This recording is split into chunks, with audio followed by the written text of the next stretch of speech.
Imagine being sent to a church that feels less like a place of worship and more like a place where something is waiting to be uncovered. A church where the walls don't echo prayers, they echo secrets.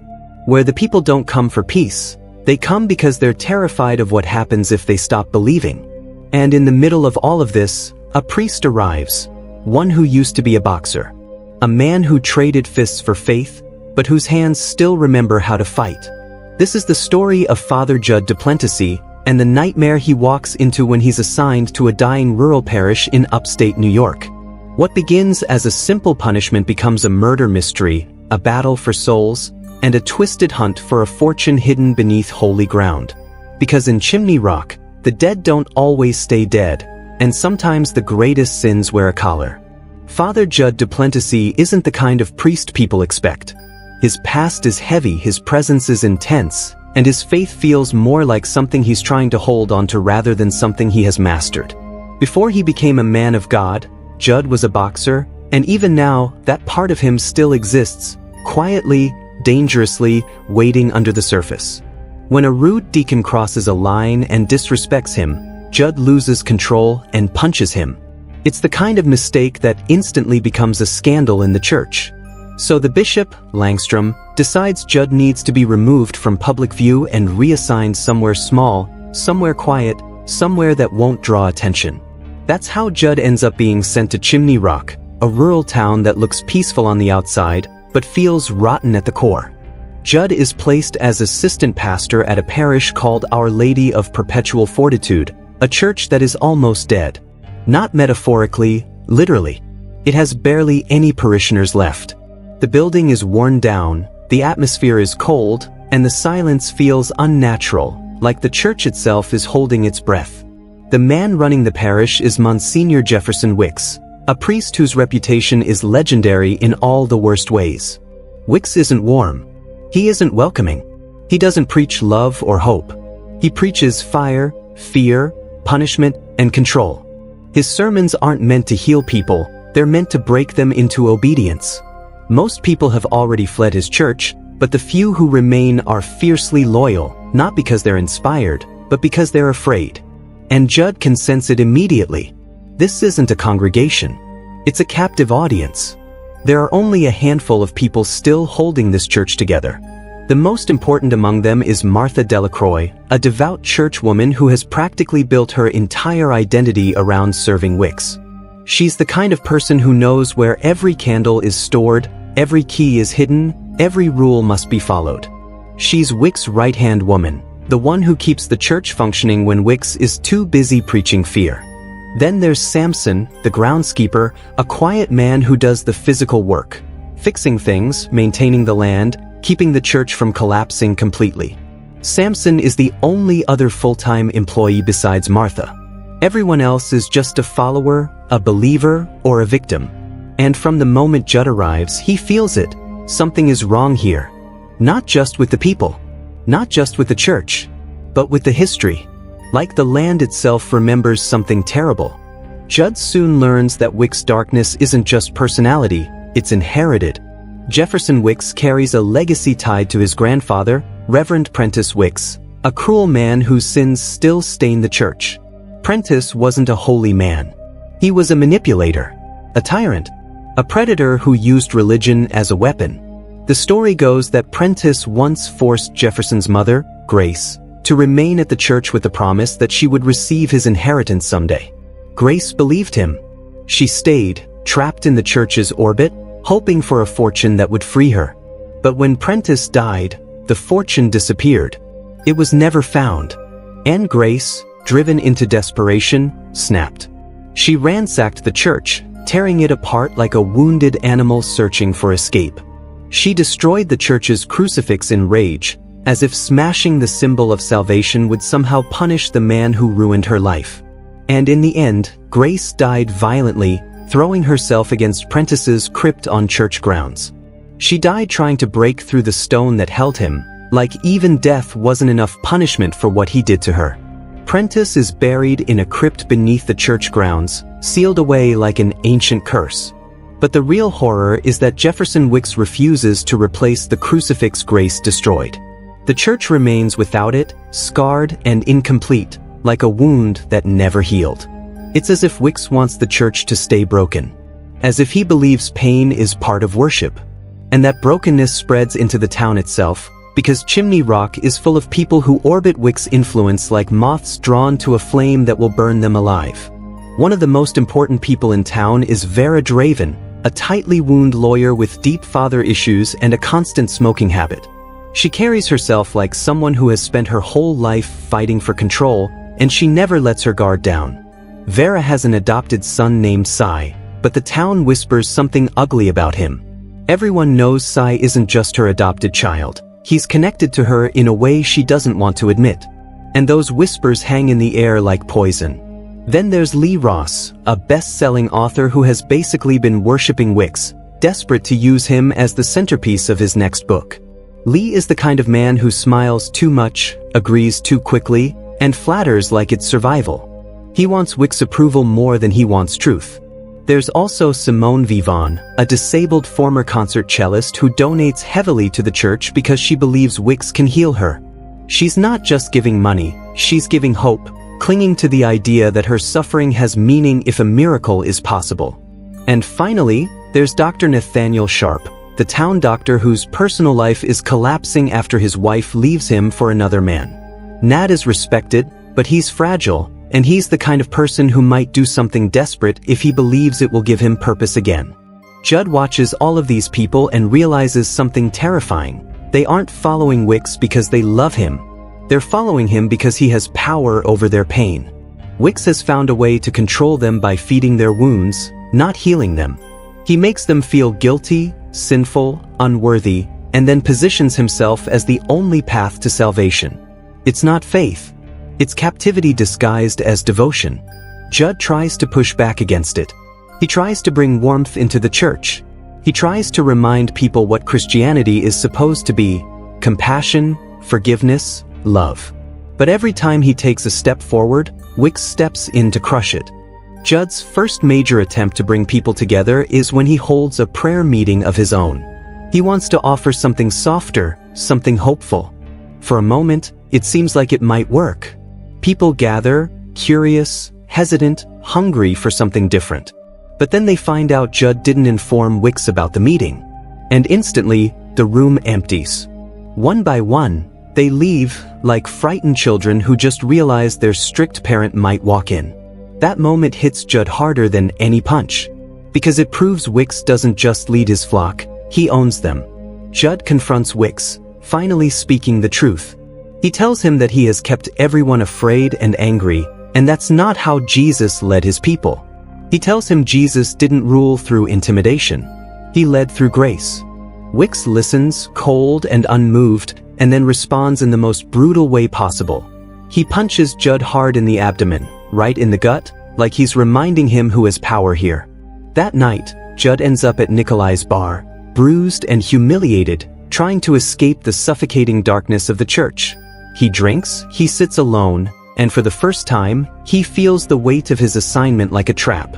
He was sent here to disappear, but instead he's walked into a place that feels like it's waiting to swallow him.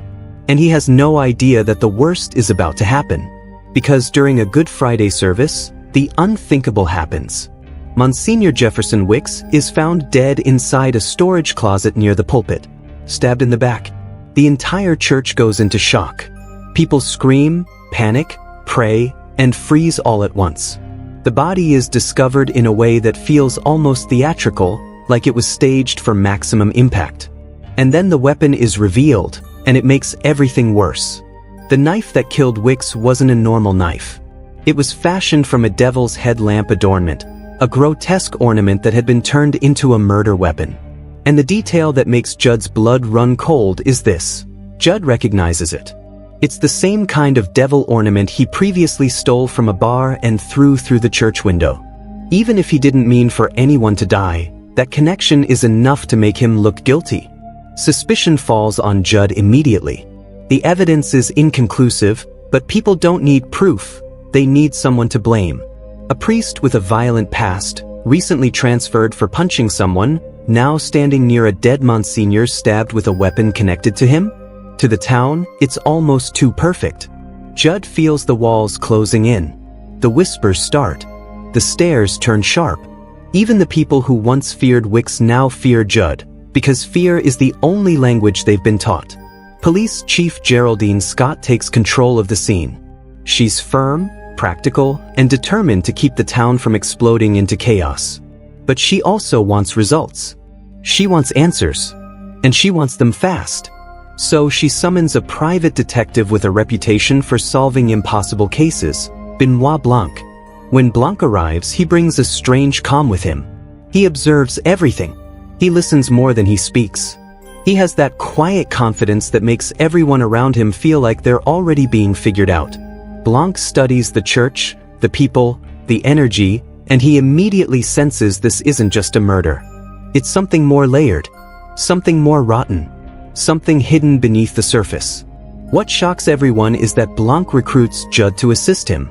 Geraldine protests, furious that a prime suspect is being allowed to participate in the investigation. But Blanc insists. He believes Judd is innocent and he wants Judd close, not just to clear him, but because Judd understands the church, the faith, and the people in a way the police never will. Judd doesn't know if this is a blessing or a curse, but he agrees because he has no choice. If he doesn't fight for the truth, he'll be buried by suspicion. Blanc begins by focusing on the impossible nature of the murder. Wicks was stabbed in the back inside a closet that was covered from 3 sides. The position of the body, the angle, the space, none of it makes sense. How could someone stab him in the back in such a confined area without being seen? How could the killer escape unnoticed?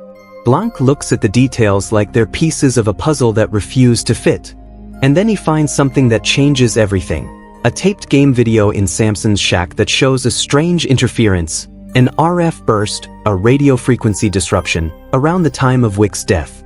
That suggests remote control interference, like someone used a device nearby. But the timing doesn't line up perfectly. The RF burst seems to occur after Wicks is already dead and lying face down, which means it wasn't the murder itself. It was something else. Something staged. Something meant to create confusion. As Blanc digs deeper, he uncovers another suspicious detail. After the paramedics arrived and everyone went outside with the body, Judd stayed inside the church briefly before the police arrived. Geraldine believes that's the key moment. She argues that Judd had 9 seconds unseen by anyone, and that's when he could have stabbed Wicks. It's a strong accusation, because 9 seconds is enough time to kill someone. But Blanc sees something different.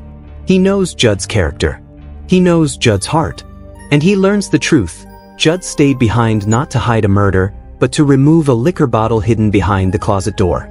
Judd wanted to protect Wicks' reputation, even in death, because he feared the congregation's faith would collapse if they discovered their Monsignor was secretly drinking.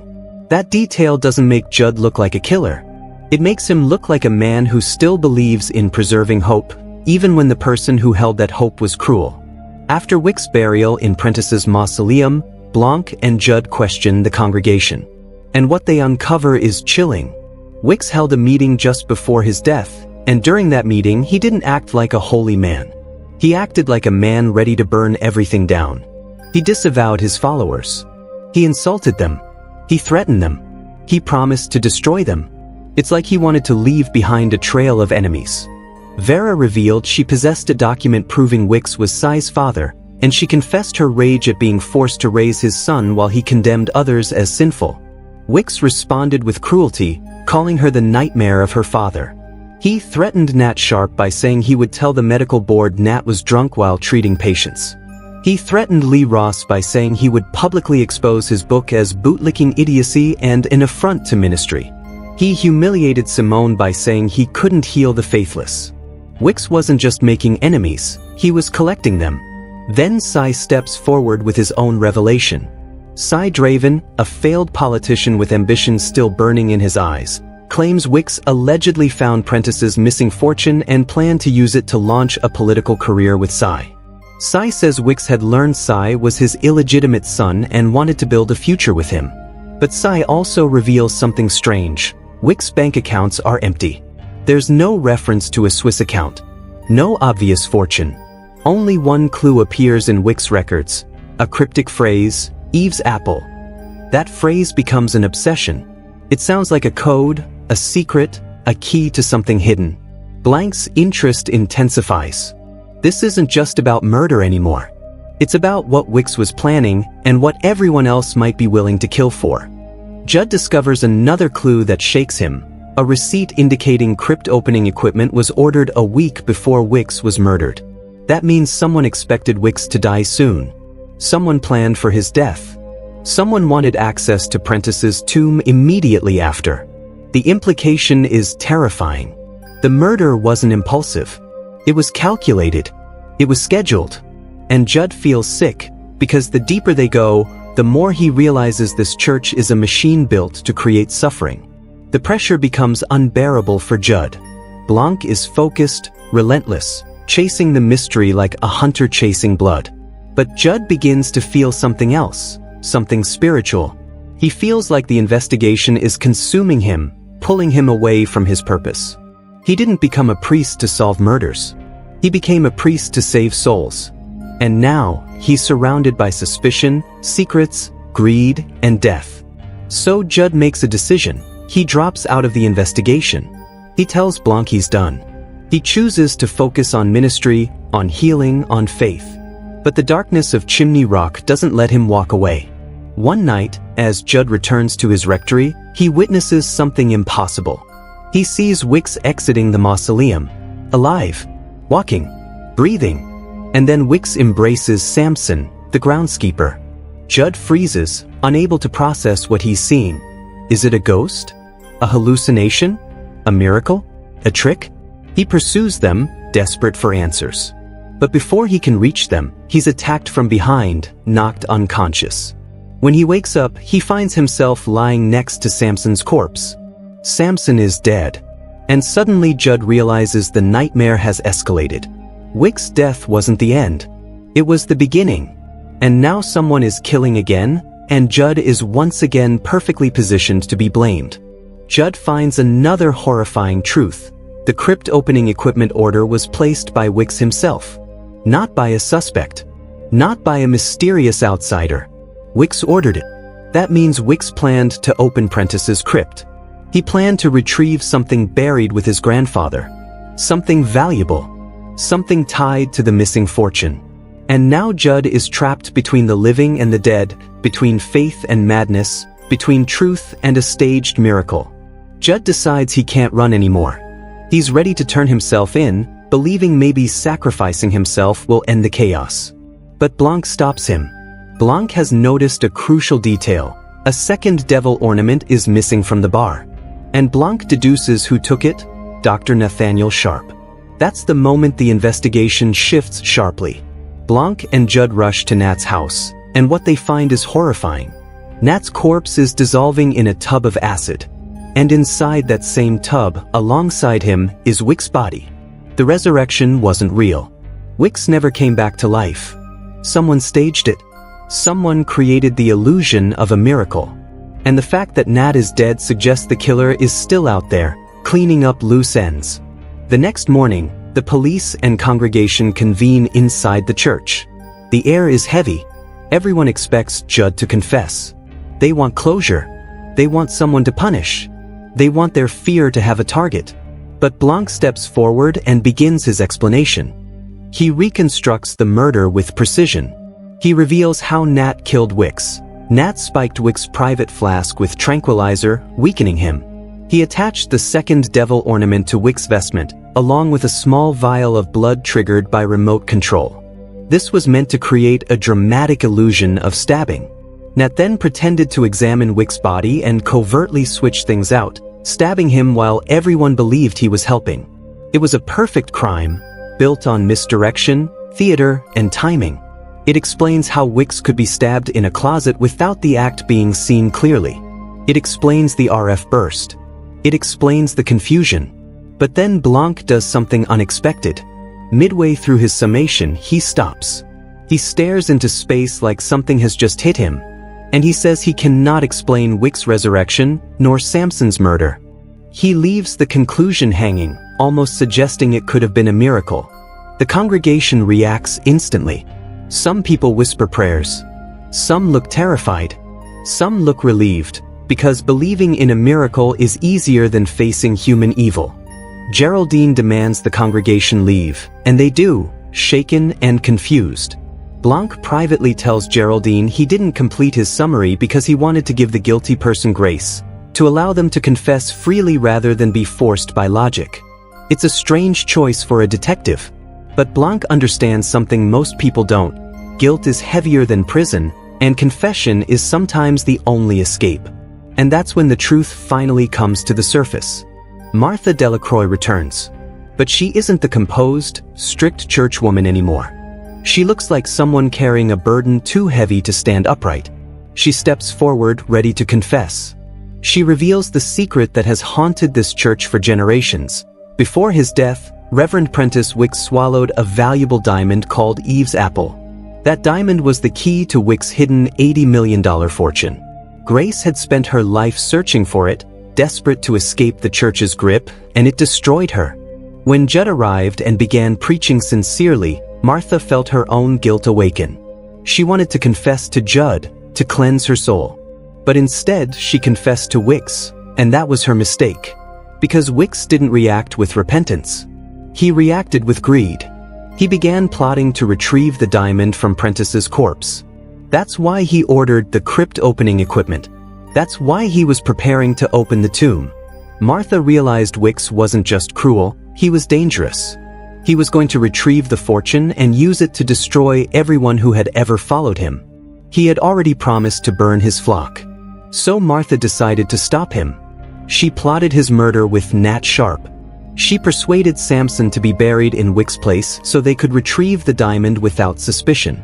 And they staged Wicks' resurrection, not to glorify him, but to restore faith in the church after the murder, to make the congregation believe something holy had happened instead of something evil. It was a twisted plan, but in Martha's mind, it was necessary. She believed she was saving the church, saving the people, saving faith itself. But Nat betrayed her. Nat killed Samson, framing Judd in the process, and tried to kill Martha to get the gem for himself. In the chaos, Martha survived by tricking Nat into drinking coffee poisoned with pentobarbital, poison that was meant for her. Nat died, and Martha was left with nothing but guilt. She confesses everything, not because she wants freedom, but because she wants forgiveness. And then she collapses, because she has already taken the rest of the poison herself. Her confession isn't an escape plan. It's a deathbed repentance. Blanc realizes it during his denouement. He knew. He understood. And that's why he held back earlier. He wanted her to come forward on her own, to confess willingly. As Martha's life fades, she prays for forgiveness from everyone she hurt, including the victims. Judd, moved by her final act of truth, urges her to include grace in her prayers as well. Martha does. And Judd performs absolution, giving her the peace she has been denied for so long. In her final breaths, Martha releases the diamond. Eve's apple slips from her hand and falls to the floor, glittering like temptation, like sin, like the heart of everything that destroyed this church. 1 year later, the church is being reopened, but it isn't the same church anymore. Judd is still there, but he's changed. The building has been restored, renamed Our Lady of Perpetual Grace, as if Judd is trying to erase the old identity built on fear and replace it with something healing. Most of the former parishioners have moved on with their lives. Some are too traumatized to return. Some have found new faith elsewhere. Some have abandoned faith entirely. But Judd continues because he believes the church can be reborn, not through miracles staged by greed, but through real compassion. Sy, however, remains bitter. He believes he is the rightful heir to Prentice's fortune and threatens to sue Judd, Blanc, and the church if the diamond is not returned. He demands what he believes is his. But Judd, Blanc, and the church all proclaim ignorance. They claim they don't know where the diamond is. And then the final twist reveals itself. Benoit Blanc bids farewell, leaving Chimney Rock behind, his job done. New parishioners begin entering the church for Judd's first service, and for the first time, the building feels alive, not with fear, but with possibility. And hidden within the church's new crucifix is the diamond itself. Eve's apple. Judd has placed it there, not to steal it, but to protect the world from it. He understands what the diamond did to Prentice, to Grace, to Wicks, to Martha, to Samson, to Nat, to everyone. He understands that some treasures don't bring blessings, they bring ruin. So he hides it in plain sight, inside the symbol of faith itself, choosing grace over gold, and ensuring the fortune that destroyed so many lives can never corrupt the church again. In the end, Wake Up Dead Man isn't just a story about murder. It's a story about what happens when religion becomes power instead of love, when faith becomes fear, when people worship miracles instead of truth. It shows how greed can disguise itself as destiny, how guilt can disguise itself as devotion, and how even the holiest places can become prisons if the wrong person holds the keys. Father Judd Duplenticy came to Chimney Rock as punishment, expecting to serve quietly and disappear. But he ended up facing the darkest parts of humanity and the darkest parts of faith. He watched a church collapse under the weight of secrets, and then helped rebuild it with honesty and grace. And that's the real miracle of the story, not a resurrection staged with blood and remote controls, but a man choosing to heal instead of hate, choosing forgiveness instead of revenge, and choosing to protect others from temptation even when he could have claimed everything for himself. Because sometimes the dead don't wake up, but the living finally do. If you liked this video, don't forget to hit the like button, share your thoughts in the comments, and subscribe for more gripping movie explanations like this.